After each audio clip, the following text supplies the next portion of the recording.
All right, Graham, let's get into it. First, why it's important, why do we care? So I've been seeing people get downright apoplectic about this topic in the aftermath of the U.S. operation in Venezuela. Again, with like a lot of this, people just read headlines and they do. I truly don't know if anybody's actually reading any articles outside of just the headlines. First, we're not talking about the same thing. Again, this is apples and oranges.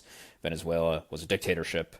They openly hosted military assets for China, Russia, as well as personnel, with plans for future power projection in the Western Hemisphere, right in our backyard. Greenland is a U.S. part of a U.S. ally, Denmark, which is part of NATO. We're not talking about the same thing here. Next, the conversation has always been for the U.S. to buy Greenland, never to take it by force. So this gets into my personal soapbox of I don't know where the hell people get this information from because it's downright wrong. I mean, they see U.S. taking action, military action against Venezuela, U.S. adversary, host of even greater U.S. adversaries, China, Russia, and then they think that we're going to apply that same logic and action to U.S. allies and NATO members. I don't get it. A lot of people saw the headline and the remarks from this leader from Denmark. And again, I understand why they're saying it, but I think this really caught fire in the U.S. and as some like undoubted certainty that this is what we're going to do. Look, Greenland's very strategic. We've done videos about it below. We'll link them here.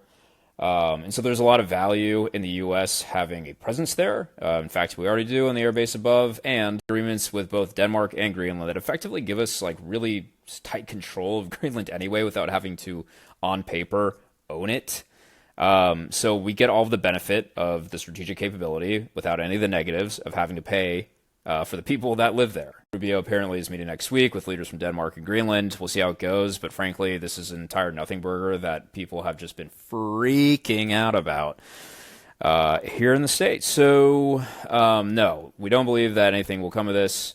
Yes, conversations will probably happen about the U.S. buying Greenland and maybe expanding military bases. So you saw that Thule military base prior, maybe we extend to a few more.